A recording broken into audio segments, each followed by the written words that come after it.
Magandang umaga mga kapatid. Ako po ang naatasan para magturo ng Sunday School ngayong umagang ito. Ang ating paksa ay isang malawak na paksa at ito po ay isang aking attempt to give a concise version of what is supposed to be one semester in of a topic. So my topic is about the Holy Spirit and in the Old Testament particularly.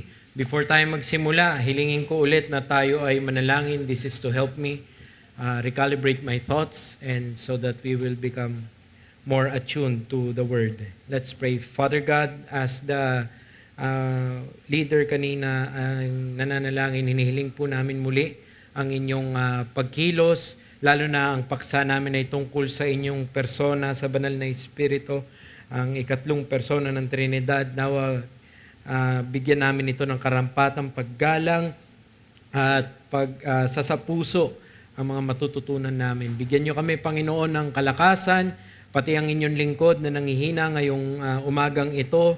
Nawa, Panginoon, ay mapatunayan na malakas ang inyong salita, hindi dahil sa mga kahinaan ng inyong mga vessels na ginagamit, pero dahil intrinsically your word is powerful indeed. Lord, as our topic will teach us, help us, O Lord, to rely more on the work of the Spirit in our lives. And as we expound on the text, we pray that you illuminate our hearts through the Spirit. May we be prepared for the worship services sa paparating na mga oras, Panginoon. Itong aming dalangin sa pangalan ni Jesus. Amen. My topic is the Holy Spirit in the Old Testament. Actually, my title is He is There and He is Not Dormant. So if you're familiar with the works of Francis Schaeffer, a famous apologist, he has this thesis wherein he says that God in the realms of philosophy is not absent. He is there and He is not silent. Wherein he is talking about na actually ang pangunang mga lohika o paunang mga salita at mga pag-aaral o ang konsepto ng talino ay nanggagaling mismo sa Diyos na siyang nagsalita, kaya meron din tayong pinaghugutan ng ating kaalaman.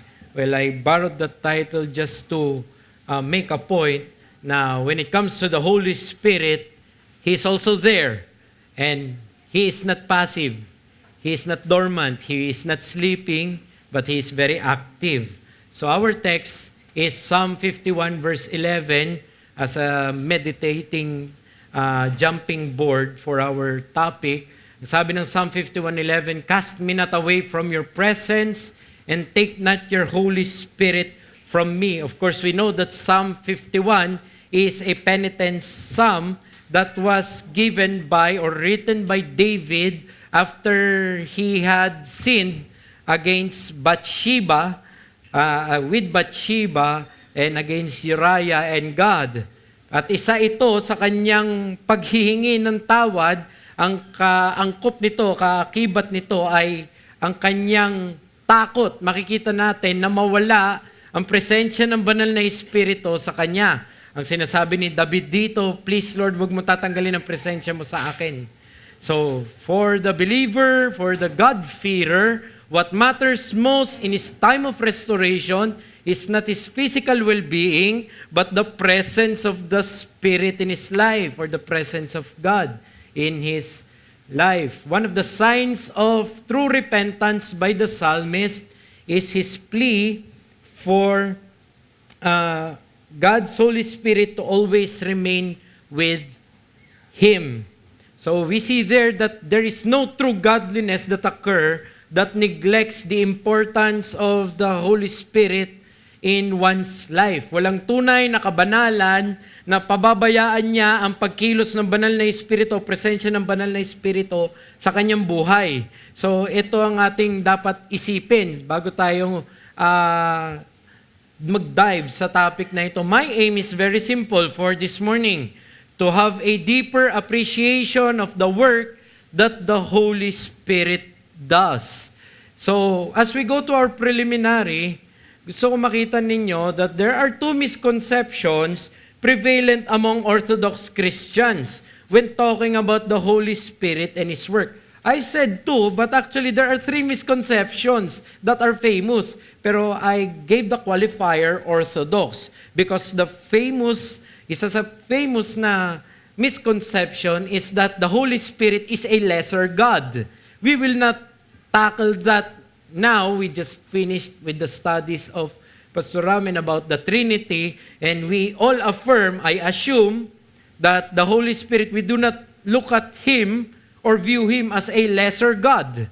So that's the one main misconception. So let's be done away with that. Hindi yan ang focus natin.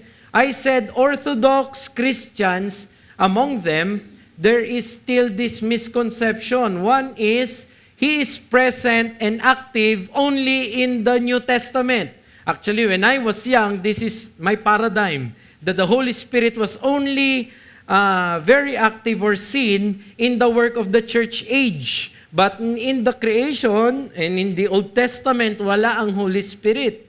That's my pananaw nung ako ay lumalaki. As in, lumalaki. Maliit pa talaga ako noon. At yun yung naituro sa akin. Okay? So, parang ganito ang katuruan. Well, the rational being God the Father, being the main actor in the Old Testament, and then God the Son being the main protagonist pagdating sa stories ng gospel, it is only during the time of the apostles and beyond, which we call the church age, does the Spirit take center stage. So may ganitong pananaw. And the other misconception is He is involved only in the spiritual affairs of the world. This is actually one of the most instructive lesson for me, personal, as I study this.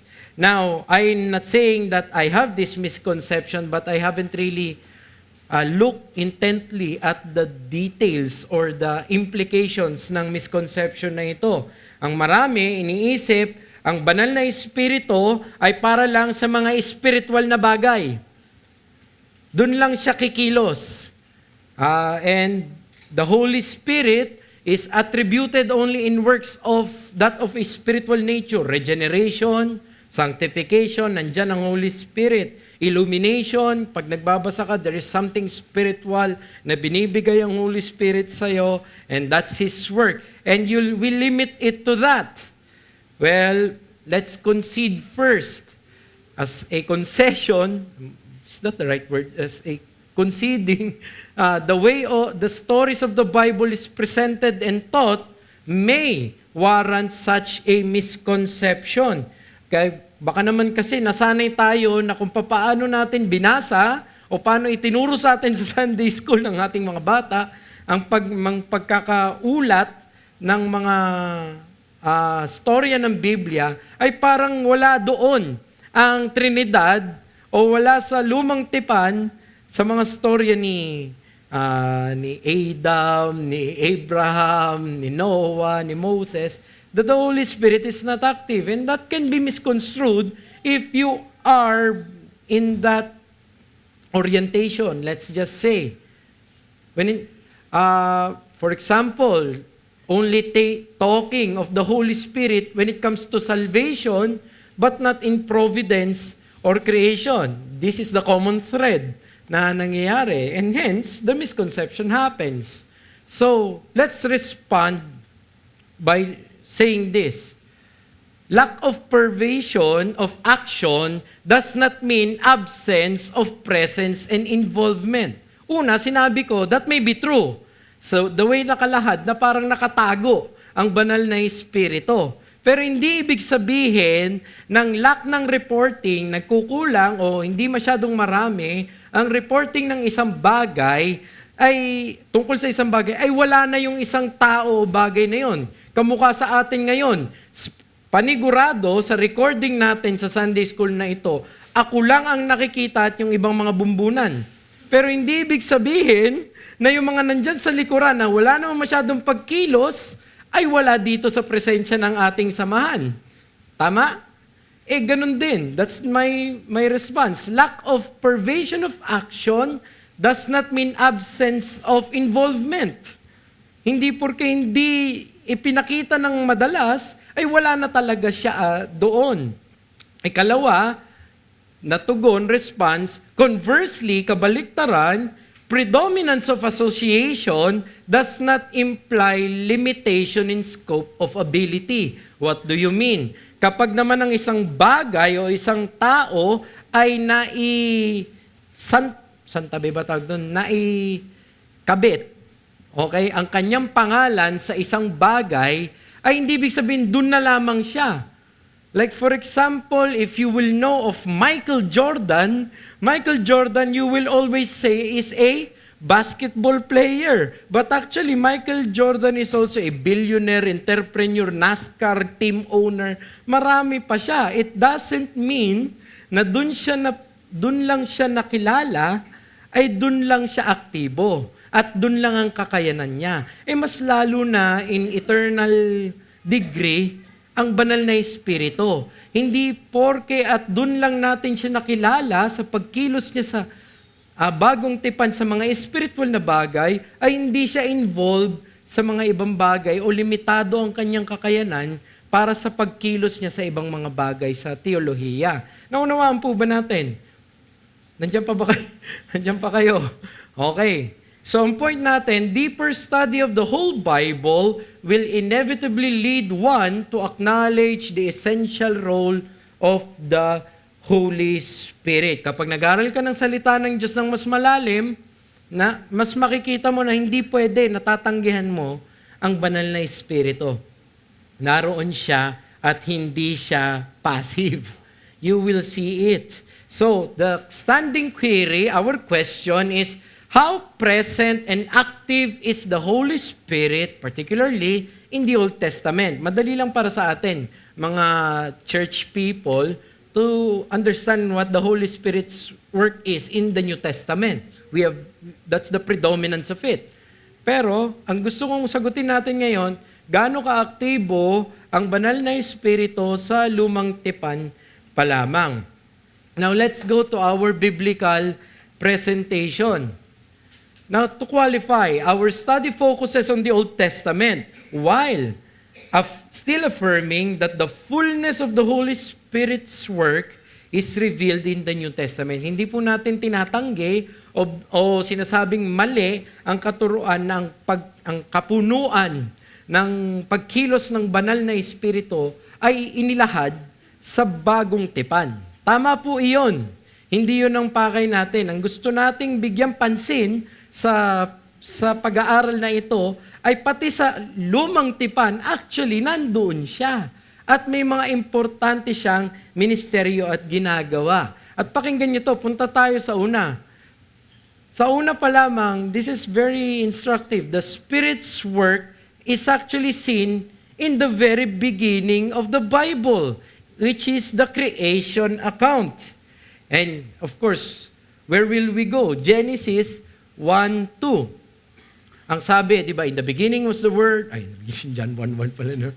In the beginning, God created the heavens and the earth was without form and void. And darkness was over the face of the deep, and the Spirit of God was hovering over the face of the waters. Now, doon pa lamang, meron ng entity, persona, na nagpapakita sa atin na kumikilos na ang pangalan ay Espiritu ng Diyos. Gusto ko lang bigyan ng mga exegetical na points dito.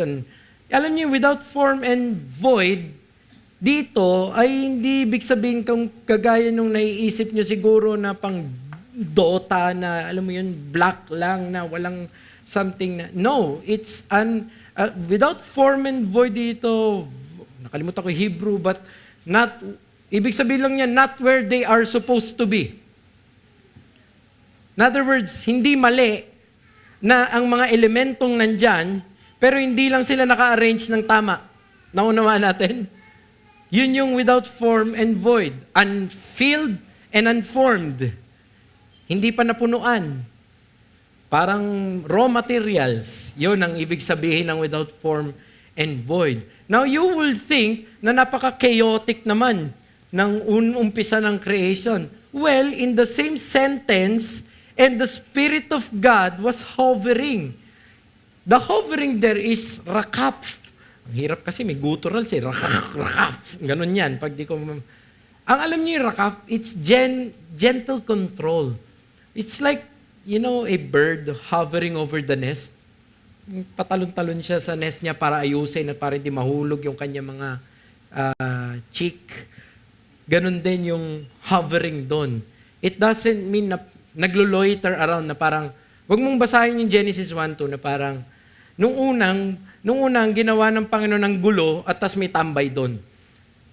Espiritu yung nag-hover na parang loitering around. No. Hovering around doon is parang merong superintendent na may lieutenant na tinitignan niya kung paano dapat ito i-arrange. Yun yung the Spirit of God was hovering over the face of the waters. Anong implikasyon? It is God's Spirit that sees to it that things are put into order. Okay? So, anong sabi ng Job 26:13? By His wind, yung wind doon is breath, by His ruach, okay, the heavens were made fair. In poetic language, yung fair dyan is that Hebrew word, shifra. Anong ibig sabihin ng Hebrew word na iyan? It means to adorn, to clear, to illustrate. Mga babae, kanina bago kayo pumunta dito sa church, nagsalamin kayo. Huwag nyo nasagutin, baka merong hindi. Tapos, so, hindi, pero alam nyo yung inayos nyo yung sarili nyo, nilagay nyo yung hikaw ninyo dito, hindi sa pisngi, alam nyo yun? Yung inarrange nyo, pantay yung kilay, gagawin yun yung adorning. Nakukuha ninyo ngayon? So, actually, sinasabi sa Job, by the breath of the Lord, the heavens were arranged beautifully. Nakukuha ninyo? It was made fair. Yun yung sinasabi niya. And then, of course, Psalm 33 verse 6, by the word of the Lord the heavens were made, and by the ruach of His mouth all their hosts. Alam niyo ibig sabihin naman yan, sinasabi dyan, may nilagay na domain at pinunuan. Ang nagpuno dun sa domain na iyon ay sino? Ang hininga ng Panginoon, the Spirit of the Lord. So, the forming, beautifying, and ordering of the whole creation is actually due to the Spirit's work. So, umpisa pa lamang, ang banal na Espiritu, involved siya sa creation at hindi siya pampagulo. Actually, pang-ayos siya.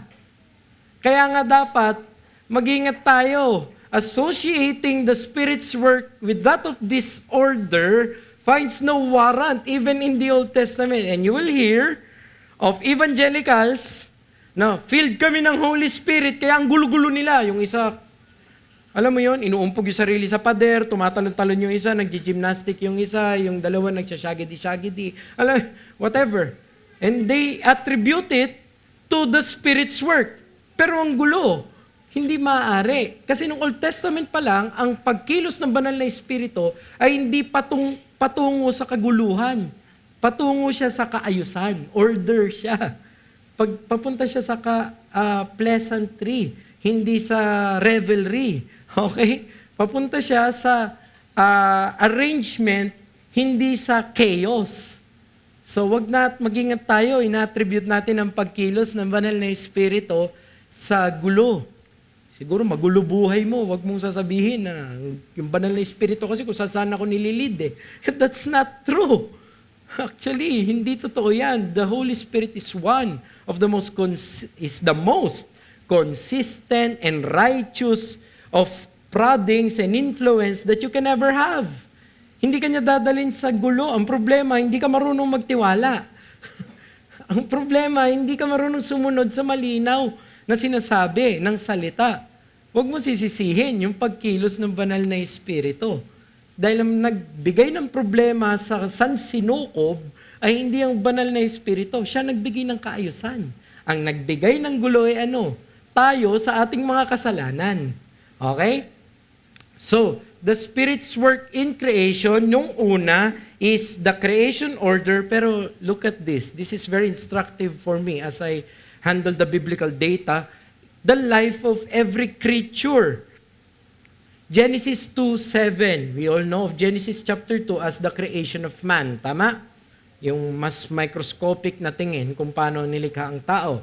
Then the Lord God formed the man of dust from the ground and breathed into his nostrils the breath of life. And the man became a living creature. Mathematical formula. So, sabi dito, the Lord God formed the man dust. Out of dust. Okay, from dust thou art, to dust thou shalt return. Pero, hindi porke may forma na ng tao, tao na siya. Kailan siya naging tunay na buhay na tao? When God breathed into his nostrils the breath of life. What gives man life is not his chemistry or physiological composition. What gives you life is actually the Holy Spirit. Kaya nga pag natanggal yan, ang equivalent nun is death. Ba tayo nyo magsalita? Okay lang ba? May kape sa labas. Joke lang. Anong kabaliktaran ng buhay? Kamatayan. Kaya nga, eternal death, huwag nyo nga expectin may Holy Spirit sa impyerno, sa eternal lake of fire. There will be none. Because the author of life will not be there. Okay? So, and man became a living creature. In the formula, it was only when God, through the Spirit, gave him life that he becomes man. Maagang hamon. Acknowledgein mo man o hindi, your life belongs to God.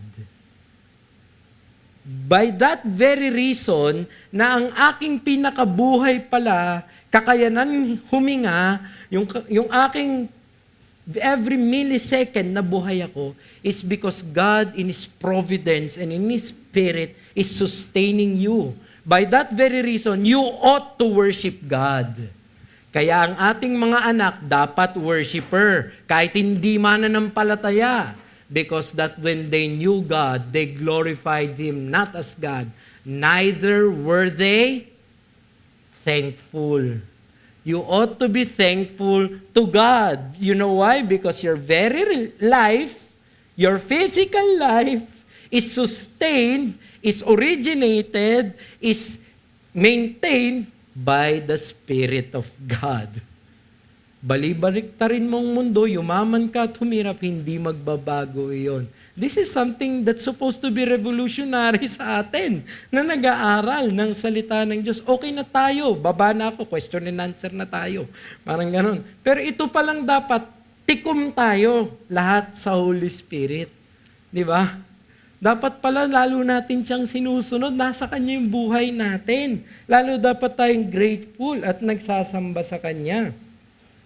Yun din ang sinasabi ng mga ibang mga talata.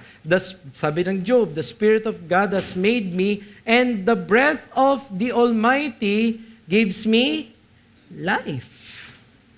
Job 34:14 and following, if He should set His heart, if God should set His heart to it and gather to Himself His what? His Spirit and His breath, what would happen? All flesh would perish. And man would return to dust. You see, nagsasalita dyan si Elihu. Okay, the youngest of them. But he's speaking truth. Totoo ba yung sinasabi niya? Yes. Na kapag tinanggal ng Diyos, kung niloob ng Diyos na kunin ang Espiritu sa atin, wala kang magagawa. Okay, you will just return to dust. Psalm 104:27 to 30. This, listen to this. This all look to you. He's talking about the animals in the created order. Okay, sa mga previous verses. This all look to you to give them their food in due season. When you give it to them, they gather it up. When you open your hand, they are filled with good things. When you hide your face, they are dismayed. When you take away their breath, they die and return to the dust. When you send forth your Spirit, they are created, and you renew the face of the ground. So what is he talking about here? The psalmist, in his adoration of Yahweh, doesn't just include the redemption of the covenant people, but he also attribute a reason for worshiping Yahweh as what? Provision. Even in the created order. Even in the creatures. Kapag nakita pala ni David na yung mga kamelyo ay buhay pa, nagpupuri siya sa Panginoon dahil ang Diyos pala sa kanyang banal na Espiritu ang nagsusustain doon. There's a fallacy that we need to remove ourselves from. That it is only in the new birth, regeneration, that the Spirit is active. That is not true. It is true that the Spirit is active in regeneration. Amen. Parang di mga reform yung kausap ko. Ano, by works na ba ang salvation? Di ba? It is true, but it is not true na nandun lang siya only sa regeneration, even in creation. So tangkilikin man ng mundo, hindi. Kung walang banal na Espiritu, walang buhay. Yun na lang isipin nyo. That's the mathematics of the creation. Without the Holy Spirit, there is no life. So what's the point? He is our life from the beginning. There is no life without the Spirit, both in the sphere of religion and in the sphere of nature. So all the more we ought to worship God. Tama? All the more na may pagpapasalamat tayo. I say this, one of the most underappreciated work of the Spirit is His operation even in the realm of creation and providence. Underrated na ginagawa ng banal na Espiritu. Mostly we honor Him, and rightfully so because of His work in salvation, but He also works even in the providences and creation ng Panginoon. Ikalawa, sa ating biblical presentation, ano ang ikalawang gawain ng banal na Espiritu as taught by the Old Testament? The Spirit as representative of God's presence. So, the very term used, ruach, connotes presence. Paano ko nasabi? Because ruach is wind. Wind is air in motion. Naunawaan natin, it is something invisible but with energy. Nakukuha natin? The very fact na ang pagkagamit ay spirit, ay dapat sa misconception nung una pa lang, tapos na. Hindi pwede sabihin mo na hindi siya active. Spirit is active. Anong tawag natin kapag masyadong mainit, tas pumipito ka? Bakit? Wala bang hangin nun talaga? Is there no air? There is. Pero pumipito tayo, di ba? Kasi ang pananaw natin yung sound waves ta travel, tas gagalaw yung wind. There is air, but there is no wind. Wind is something invisible, but there. And in motion. You feel it, but you do not know where it goes, where it comes from. Hindi ba yun yung sinasabi sa John chapter 3? The wind blows where it wishes, and you hear its sound, but you cannot tell where it comes from or where it goes. That's the wind. So, by the very term, it's the intangible that points to its motion. Invisible, but there. To deny the very presence of the Holy Spirit in the Old Testament, kung ganon, will reduce the most passionate of prayers into meaningless pleas. Alam niyo to, kung isipin lang nila na wala naman talagang banal na Espiritu, ano itong mga panalangin nila tungkol sa Espiritu ng Diyos? Walang silbi itong mga panalangin na to. Actually, in the Old Testament, this is the orientation of repentance and restoration in Scripture. It's yearning for the personal presence of God. Not just the corporeal, not just the corporate, the temple, but the personal presence of God. Psalm 51:11, yun yung kaninang text natin, cast me not away from your presence, take not your Holy Spirit from me. Psalm 139 verse 7, where shall I go from your spirit? Or where shall I flee from your presence? That's David having a rhetorical question na bakit pa ako tatalikod? Saan ba ako pupunta na wala ang presensya mo doon? Saan ako makakatakas? Hindi dahil gusto niyang tumakas, pero parang pinapakita niya yung immensity ng ating Diyos, ng presensya ng kanyang Panginoon. Psalm 143 verse 10, teach me to do your will, for you are my God. Look at the prayer, let your good spirit lead me on level ground. Isaiah 63, 10 to 11, but they rebelled and grieved his Holy Spirit. Therefore, he turned to be their enemy. Talking about Israel. Then he remembered the days of old of Moses and his people. Where is he who put in the midst of them his Holy Spirit? So here is a prophecy of Isaiah actually saying na, Lord, nasa na yun? Yung dati na nilalagay mo, yung presensya mo sa kalagitnaan namin. Parang ganun. Ito ang orientation, ito yung essence ng panunumbalik sa Old Testament. Ang pagsisisi at ang kaakibat na panunumbalik ay laging nag-aasam sa banal na espiritu. Sa pagkilos. Have you ever been in a point in your Christian life, it feels so dry because of sin. You feel so tired. You feel so exhausted. Sawa ka na. Bakit parang hindi ka sumasaya kahit ano pa yung quest na ginagawa mo? Until such time you would realize, oh, there's one thing I am lacking. I'm not walking in step with the Spirit. Wala na yung dati kong paglalakad na kasama ang Panginoon.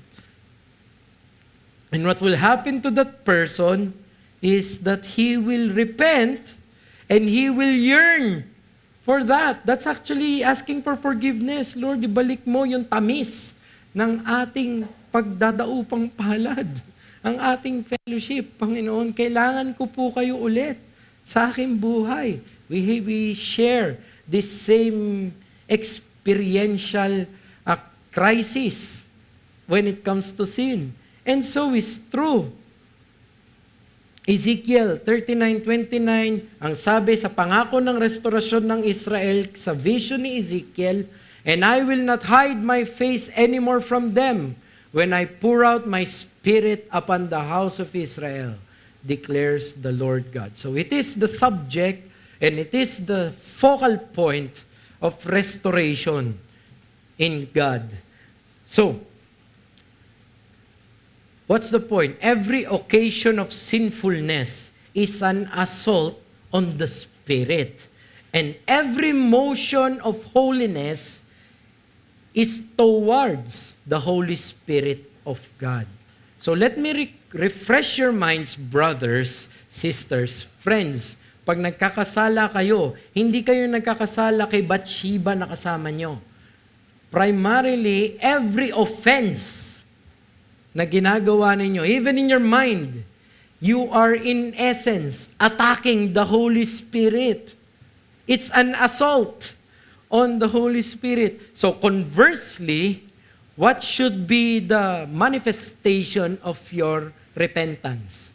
Every step of repentance and holiness must be towards the Holy Spirit. Walang tunay na nagsisisi na lumalayo sa Diyos. Wala. Kayabangan lang yan. Yang hiya, nahihiya ako sa Diyos. Dapat lang mahiya ka. Dahil kasalanan yon. Pero ang tunay na nagsisisi, lumalapit sa Diyos. Hindi parang si Adan, tatakpan ang kanyang sarili at magtatago at sisisi ng iba. Ang tunay na nagsisisi, lalapit yan lalo sa Diyos. You want to know if a brother or a sister is being renewed? See how close he is in his relationship with God. Tignan mo ang kanyang pananaw sa pag-gather natin. Does he or she want to be, desires to be more with the people, with God, with the Word? Wala pa akong nakita na backslider na mas lalong naging attentive sa church. The backslider in heart will be filled with his own ways. Sa puso niya. Kaya mag-ingat tayo. Tignan natin. So, isang fallacy dito, ang isang kamalian na katuruan ay, ang malalim na spiritualidad, the deep spirituality, is marked by a heightened list of external do's and don'ts.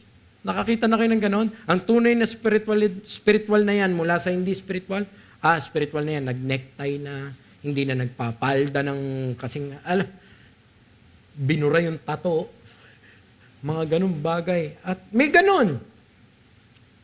Nagtatights yan pag nagiging spiritual.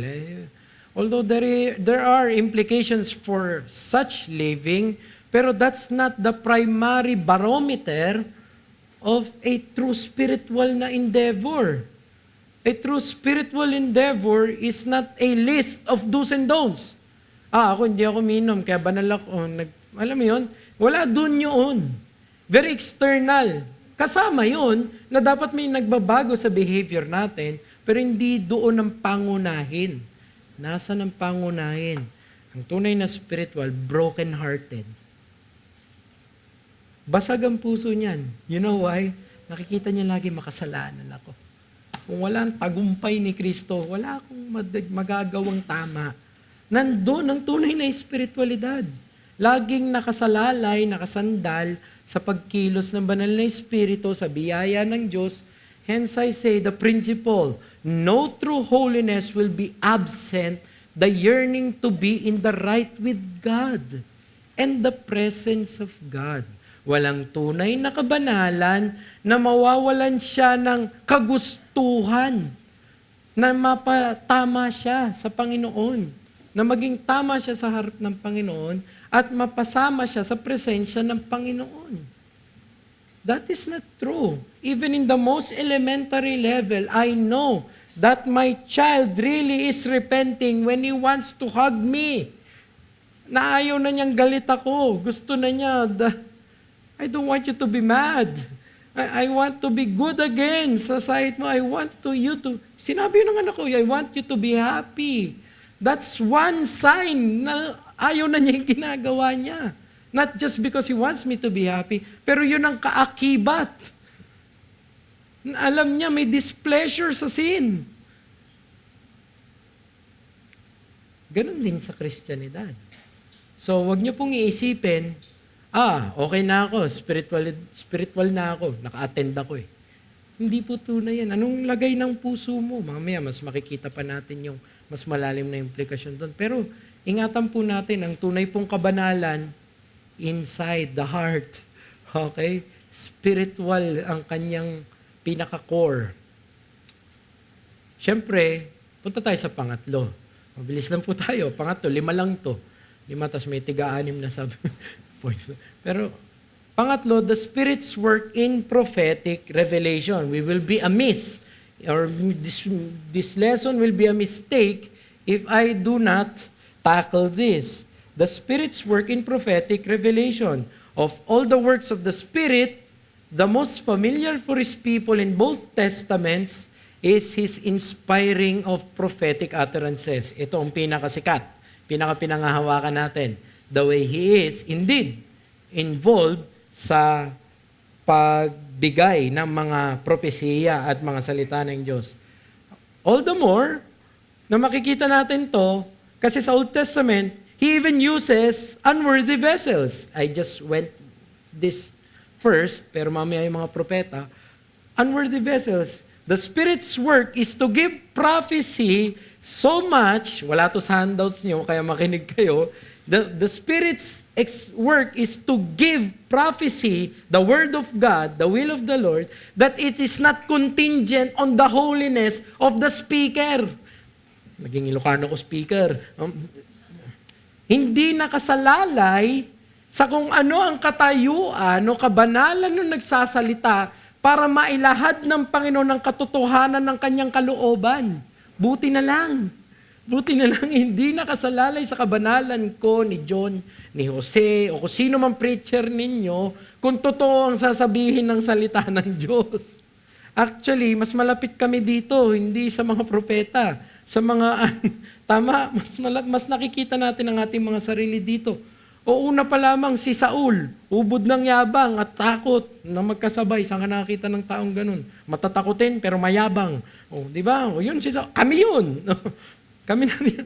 Anong sabi sa 1 Samuel 19:23 and 24? And he went there to Naioth in Ramah, and the Spirit of God came upon him also. 1 Samuel 19 is tapos na yung downfall ni Saul. Nandun na si David malapit na pumasok si David sa eksena, hinahabol-habol na siya.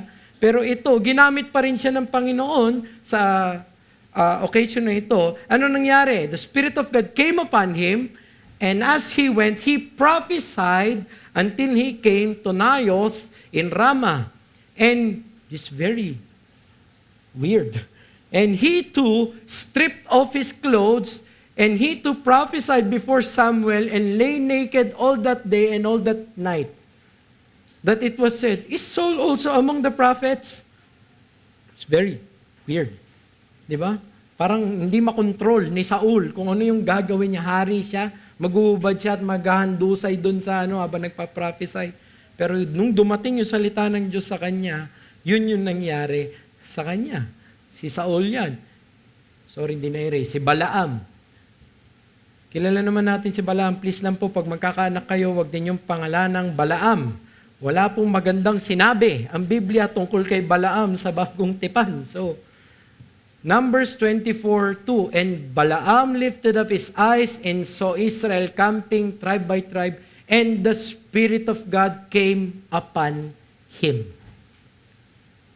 Balaam is actually a pragmatic na materialistic prophet. Gusto ng bayad, kung ano yung mas makakadami yung kita niya, dun yung sasabihin niyang mensahe. Pero dito, hindi niya na-control. Sa New Testament, meron din. Alam kong hindi Old Testament ang lesson natin, pero pagbigyan niyo na ako, isa lang. Si Caiaphas. Si Caiaphas ang punong sacerdote, ba yun sa Tagalog? High priest during the time of Christ. At ano nangyari? Sabi sa John 11:49, but one of them, Caiaphas, who was the high priest that year, said to them, you know nothing at all, nor do you understand that it is better for you that one man should die for the people, not that the whole nation should perish. Verse 51 is the commentary of John. Hindi na si Caiaphas ang nagsasalita. He did not say this of his own accord, but being high priest that year, he prophesied that Jesus would die for the nation. If you will search the intention of the heart of Caiaphas during that context, gusto nilang patayin si Kristo. Walang kabanalan sa loob ng puso niya, pero ang lumabas tama. Tama yung mensahe niya. So it is not contingent on the mouthpiece, the reliability of the message. Naunuan natin. So because the Holy Spirit this is the work of the Spirit. A sobering reminder, even to my fellow Bible school students or preachers, a man can be sovereignly used by God to utter his truths, yet his heart may still be far from him. This is a very terrifying thing.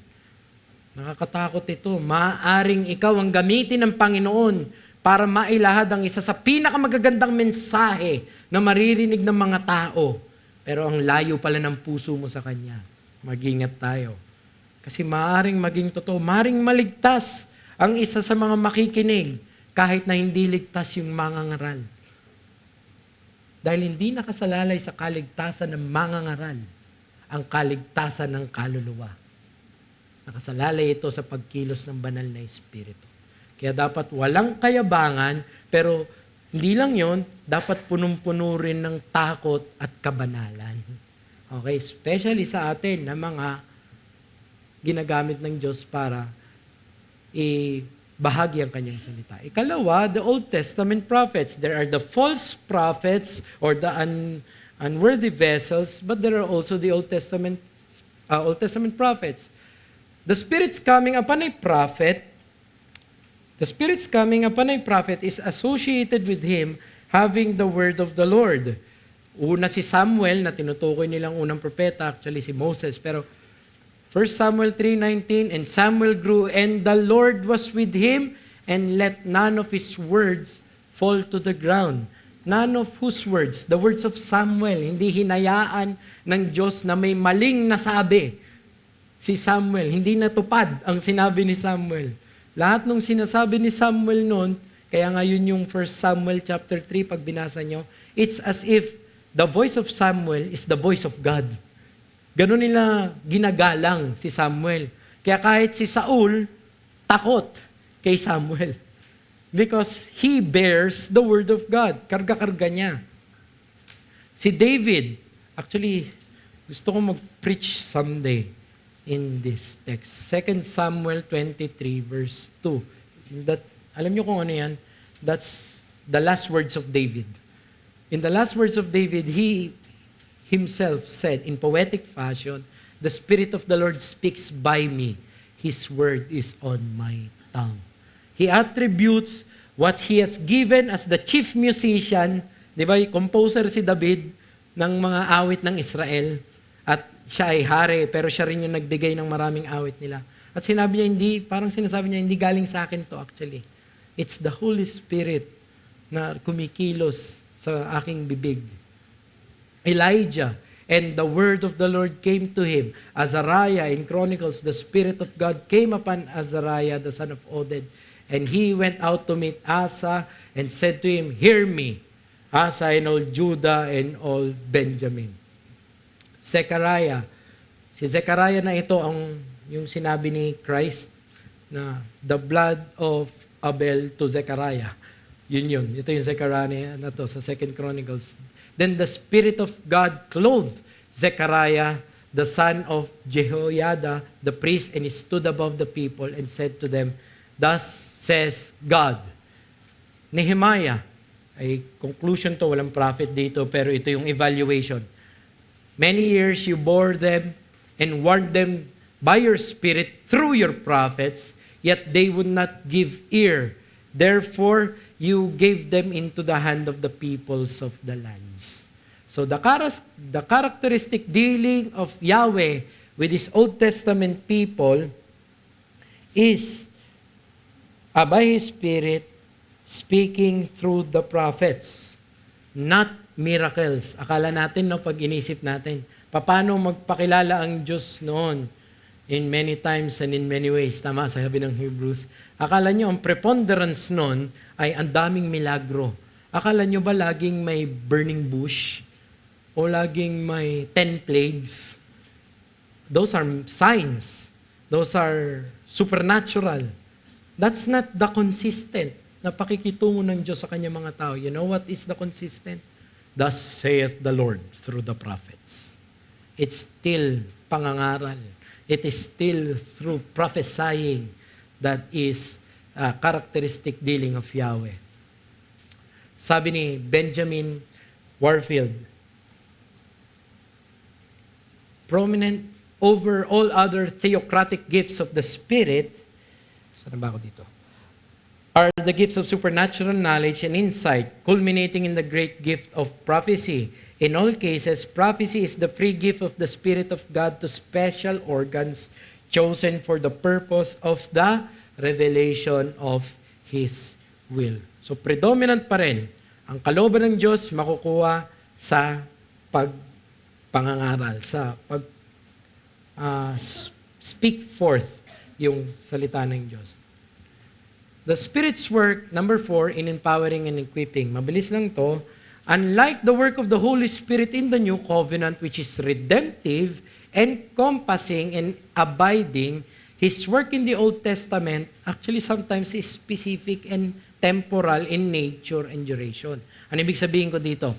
Pag naisip kasi natin ang banal na Espiritu, indwelling, is it forever or not? It's forever. But in the old, it's not. Hindi pareha. Iba yung natatamasa natin kaysa yung natatamasa nilang pagkilos ng banal na Espiritu. The equipping and empowering of the Holy Spirit sometimes is of a specific particular nature. Sometimes it's used to identify God's chosen man or leader, or conversely, to indicate the rejection of God. So, Numbers 11, 16, 17, 25. Ito yung 70.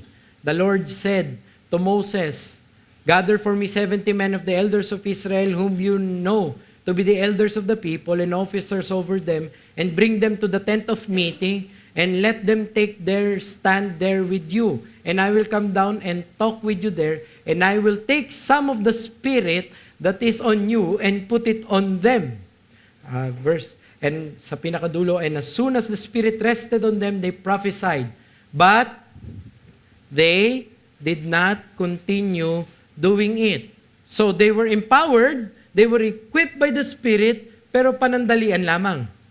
Nung panahon na ni Joshua, wala na nga yung mga yan eh. Okay, wala na tayong record nila. Sabi niya kay Joshua, "So the Lord said to Moses, take Joshua the son of Nun, a man in whom is the Spirit, and lay your hand on him."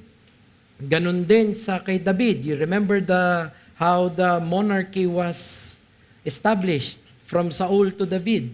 It's actually the anointing of the Spirit that qualifies it. Then Samuel took the horn of oil and anointed him in the midst of his brothers, and the Spirit of the Lord rushed upon David from that day forward. And Samuel rose up and went to Ramah. Now the Spirit of the Lord departed naman from Saul. Nakukuha ninyo, nandun dati, ngayon na kay David naman. And a harmful spirit from the Lord tormented him. God has always marked those tasks to lead His people with the presence of His Spirit. It was always a spiritually led ministry. Laging ganon. Signifying endowment of a power for a specific task. Bilisan ko lang to. Sa Judges, and dyan si Othniel, just remember the Judges, lahat sila sinabihan. Gideon, Jephthah, actually si Jephthah nakakatawa kasi the Spirit of the Lord came upon him. At ang ginawa niya, nagkaroon siya ng rash na vow. How is that manifestation of the Spirit? Pero you see, that is for a specific temporal na equipping para i-deliver ang Israel from the captive, from its persecutors. Yung mga time ng Judges. And the Spirit of the Lord rushed upon him, and he went down to Ashkelon and struck down 30 men of the town and took their spoil. Mag-ingat po kayo. Kapag di po kayo masyadong marunong mag-hermeneutics at binasa ninyo to sa Bible, tas gagayahin ninyo, napuno ako ng Espiritu, papatay ako ng 30 sa inyo ngayon, pupunta sa barangay. Alam mo, hindi po ganun. Kaya may specific po siya na pakay, bakit siya pinupuspusan ng banal na Espiritu. Si Amasai ang isa sa mighty men ni David, na ang ginawa ay the Spirit clothed Amasai, chief of the 30, and then siya yung nag-delegate. Parang mga ganon yata yung ginawa niya doon eh. So it is not about worship, it's actually about war, that the Spirit of God move. Ito yung mas peculiar. The craftsman in Exodus, si Bezalel and Oholiab, I have filled him with the Spirit to do carpentry and so on. So, John, dati kang mason, no? Minsan di ko narinig na gumagawa tayo ng balister. Punong-puno ako ng banal na Espiritu para sa church to. Walang ganon. Pero nung unang panahon, hinihintay pa nila yung mga ganito. At may mga ganang pagkilos. Itong isang note natin dito, unlike in the New Testament, the coming upon or clothing of the Spirit in these cases are episodic and particular in purpose. So, the Spirit is clearly present and active in the Old Testament, but tentative, partial, and provisional. Hindi kagaya natin. Okay? So, these occasions, while exemplary, are not the common experience of God's covenant people. The special indwelling of God's Spirit as we experience it today is a product of His outpouring brought by the Christ event. Alam niyo ba yung tinatamasa ninyo na pagkilos ng banal na Espiritu? Alam niyo, I will never leave you nor forsake you. Alam niyo yung sinabi ni Christ sa John chapter 17, that's so revolutionary. Oh, John chapter, I forgot about the promise of the Holy Spirit na I will go, kasi pag di ako umalis, the helper will not come. Pero pag dumating siya sa inyo, He will always be with you. He will tell of me. Alam niyo yung pangakong yun, that's monumental. At tayo, tinatamasa natin yun. Hindi lang natin ina-appreciate, naunawaan natin. Pero ang laki ng pagpapala natin. Because what we experience in the indwelling of the Holy Spirit is actually a blessing of the new covenant. Pasalamat tayo, Panginoon. Salamat na kahit ako ay laging nagkakamali, hindi mo ko iniiwan. Tinuturuan mo ko, nire-rebuke mo ko, dinidisiplina mo ko, kinikilos mo ang aking puso. Kaya po pag natamaan kayo sa pulpito, hindi po dahil galit yung preacher sa inyo. Baka yung puso nyo po may problema sa inaatake niya na banal na espiritu at yung banal na espiritu itinatama ka. At kapag gano'n ang sinabi ng Hebrews, huwag mong despisein ang disiplina ng Panginoon. Dahil dinidisiplina ng Diyos ang mahal niya. Paano niya dinidisiplina yun sa pagkakataon na yun? Corporate na discipline? No. Personal. Nagsisimula ang disiplina personally. Kinakausap ka na ng banal na espiritu. Hindi ka pa ba magsisisi? Hindi ka pa ba tatalikod sa ginagawa mong yan? So maraming blessing. Ikalimat panghuli. The Spirit's work in the Old Testament as further exposed by the New Testament. Ano pa yung mga gawain ng banal na espiritu sa lumang tipan na nauntindihan lang natin dahil sinabi ng bagong tipan? The person and work of the Holy Spirit is more clearly unfolded in the writings of the NT. The apostles and other writers did not hesitate to identify Him with the Old Testament Spirit of God. The most common is actually the most prevalent. He actually spoke through the biblical prophets and writers. Mark 10:36. David himself, in the Holy Spirit, declared, "The Lord said to my Lord, sit at my right hand until I put your enemies under your feet." Acts 1:16. Brothers, the scripture had to be fulfilled, which the Holy Spirit spoke beforehand by the mouth of David. So the authority, the authorial na pinanggalingan is not just David, it's the Holy Spirit. Acts 28:25, hindi nga tinuloy yan talaga yung text, wala akong pinutol dyan. And disagreeing among themselves, sabi niya ni Apostle Paul, they departed after Paul had made one statement, the Holy Spirit was right in saying to your fathers, to Isaiah the prophet. Ay, parang, tigas talaga ng ulo. Tama, yung sinabi ng propeta. Pero ang banal na espiritu pala, yun nagsasalita doon. Hebrews 3:7, therefore as the Holy Spirit says, today if you hear His voice, do not harden your hearts. It's actually the Holy Spirit that gives that prompting. Hebrews 10:15-16, and the Holy Spirit also bears witness to us. For after saying, this is the covenant I will make with them after those days, declares the Lord, I will put my law on their hearts and write them on their minds. That's Jeremiah. But it's the Holy Spirit. Of course, 2 Peter 1:20-21. Knowing this, first of all, that no prophecy of Scripture comes from someone's own interpretation.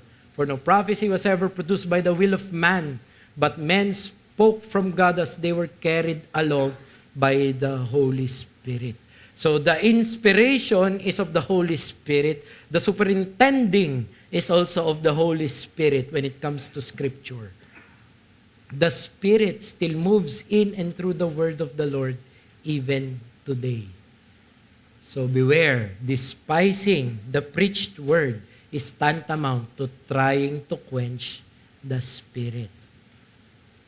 Do not quench the Spirit. Do not despise prophecies. But test everything. Hold fast what is good. I gave a report on that in GMA. You know what the Greek is in its syntax? Ganito. Spirit, do not quench. Yun ang sinasabi niya. Umpisa yung Spirit. Spirit do not quench, prophecies do not despise. Then hold fast to that which is good. Thus yung susunod niya at abstain from all appearance of evil. Pero yun yung pinaka punto niya. To quench the Spirit and to despise prophesying is of the same intensity. Pareha yun. So every time there is a foretelling of the Word of God, hindi foretelling hindi yung parang manghuhula. There is a telling forth of the Word and the will of God in the preaching of the Word. And you despise it, you are trying to extinguish the work of the Spirit in the heart. So wag mong tanggihan ang pangangaral na tapat. Marami pang iba. And I don't have time anymore. So basahin nyo na lang po. Nandiyan po yung punta tayo sa application natin.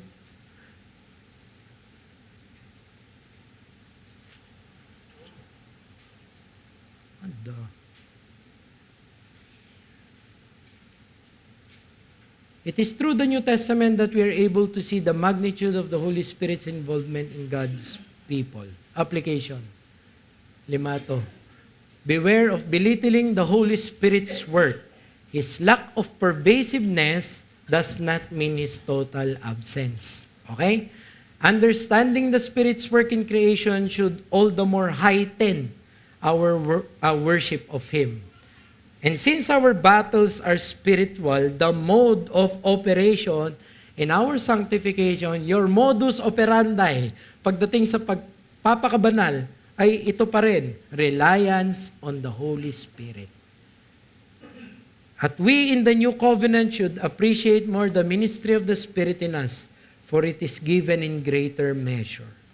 So 5 at panguli, we strive to be obedient to the Spirit's working, knowing that His indwelling of us is forever. Ephesians 4:30, that's the final text. Do not grieve the Holy Spirit of God.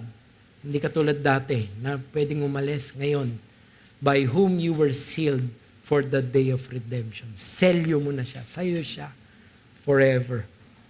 So in the New Covenant, we are more blessed, primarily because the promises and blessings of the Holy Spirit is given at its fullness. Tayo manalangin. Panginoon, salamat po sa aming pag-aralan. Refresh our minds of the grand work of the Spirit. May we not belittle Him or not give Him ample worship, for He is God. The Holy Spirit has always been working in your people, and we, in the New Covenant, are more privileged, for we experience it in its fullness with all the gifts na binibigay ng Banal na Espiritu sa amin. Salamat, Panginoon. Help us in the application of this. In Christ's name we pray. Amen. One question, then, sorry po.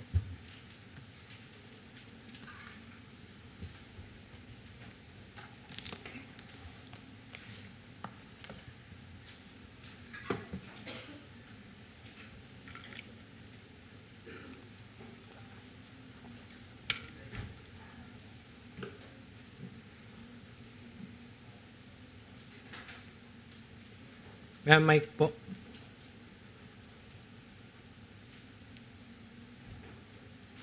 Sige po tayo.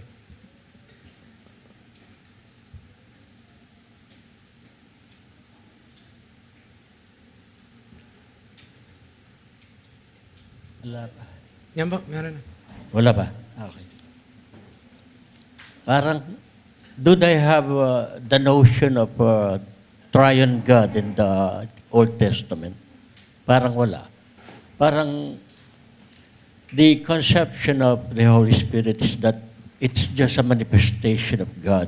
Parang, how God worked. Kasi, that was evident in the King James translation. Anong chapter ba yung adoption, yung we are the Son of God? We become the Son of God. Anong chapter yun?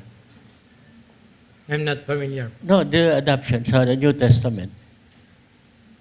That Romans crisis, chapter 5? 16 and 26. They use the proper noun it's, na para bang the Holy Spirit is just a person denying him of his deity. Siguro yun ang siguro yung wala silang concept ng triune God sa Old Testament. Kaya siguro pagdating do sa translation ni King James, sa King James, they use the pronoun its sa King James Version. Yeah, what's your question, Tay? Nawala. Ang question ko talaga, yung do they have that triune God concept in the Old Testament? Oh, no po. As we have it, tandaan po natin that the Holy Spirit's person, work kasi ito yung ano natin. But the person and work of the Holy Spirit is revealed in its more full version in the New Testament. Progression of revelation yun. Sa kanila, there are hints that speaks of that there is another person, pero they have no conception of it as we Kaya do. nga ho, siguro ganun ang naging translation. But the ko sa- translation in Romans 5 is a different issue from the Old Testament conception of the Jews of their monotheistic Parang the religion. pneuma or the Holy Spirit is just a person. Pag-ibahin natin, Tay. I understand your point, but yung ginamit nyo po kasing platform is para sa question ninyo is kaya siguro nagkaroon ng mistranslation That's it. sa New Testament is because the Old Testament doesn't have that. Tanda that the Old Testament doesn't have a conception of three persons in one. Tama po ba? Okay, so the premise is that dahil walang konsepto ang Old Testament dito, nung trinanslate ang bagong tipan, nagkamali rin. That's not true because the New Testament is also inspired. May konsepto na ng Trinity na prinopagate o prinomote ang mga apostol. A matter of translation is not a retrospective na charge sa conception nila sa mga Hudyo. Kasi Pwede. hindi mga Hudyo ang nagsulat ng translation ng authorized version, mga Ingles, ang mga mga bishop na yun. Sa King James, they used its common noun for the Holy Spirit. Oh yeah, never mind the translation kung yun po ang kung I have to make sure di ko po nakita yon. I'll show it later. Hindi ko nadala. Thank you po for your question.